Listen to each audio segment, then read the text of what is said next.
It was exactly 3 in the morning when the station stopped feeling like a station and started feeling like a mistake. No announcements, no footsteps, not even the sound of dogs barking somewhere far away, just wind rushing through rusted beams and empty platforms like it was searching for something it had lost a long time ago. The kind of silence that makes you hyper-aware of your own breathing. The kind that tells you, without words, that you are not supposed to be there. That was when the train arrived. It came in slow, metal screaming against the tracks, and stopped dead at the platform like it had been told to. Every compartment was full. You could see silhouettes through the windows. Families, old men, women holding bags close to their chests. But no one got down. Not a single door opened. One by one, window shutters slid shut, as if the passengers had rehearsed this exact moment. As if they all knew something the station didn't want outsiders to hear. Inside one of the compartments, a woman leaned toward her husband and whispered, confused, asking why the train wasn't moving, why everyone was closing their windows, why nobody was getting off. Her voice hadn't even finished the sentence when an old man sitting nearby snapped at her to stay quiet. Not angry, terrified. He told her that if she cared about her life and the lives of everyone in that train, she would say nothing. Because it was Friday night.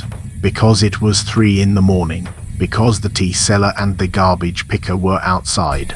In the front VIP coach, a family returning from Nainital to Saharanpur sat tense and alert. Their son, Raghav, pressed his face to the glass despite his parents telling him not to. He had never seen a station this empty before. No vendors shouting. No porters running. Just 2 figures moving slowly on the platform. One dragging a sack, the other holding a kettle, a garbage picker and a tea seller. Nothing else. The tea seller noticed him. She walked closer, smiling too wide, her bangles clinking softly. She called out, her voice sweet and cracked at the same time, offering hot tea, saying it was special, saying you wouldn't find tea like this anywhere else. Raghav hesitated for a second, then slid his window down just enough to stretch his hand out. That was all she needed. Her fingers snapped around his wrist, cold and impossibly strong, and before he could even scream, her face changed. Skin tightening, eyes sinking, mouth stretching into something that no longer looked human. Raghav screamed. He screamed for help, screamed that it was a witch, screamed that she was killing him. And then the garbage picker moved. Fast.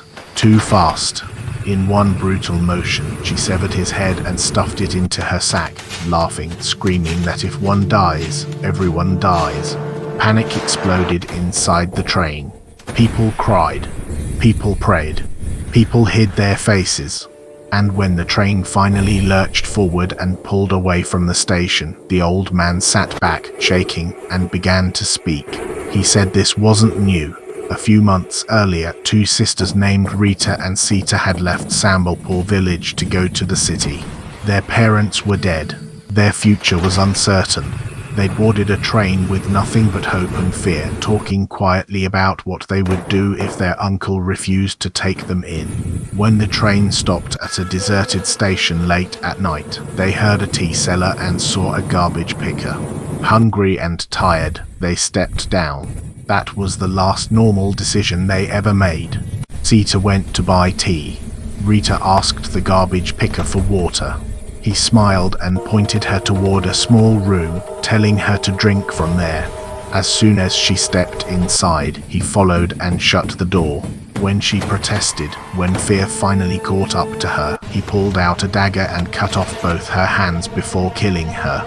By the time Sita noticed the blood-soaked blade in his hand, it was already too late. The tea seller grabbed her from behind and dragged her to the same room. 2 sisters died that night, and no one ever discovered the truth. Not the police. Not the government. The case disappeared. But the sisters did not. They became something else.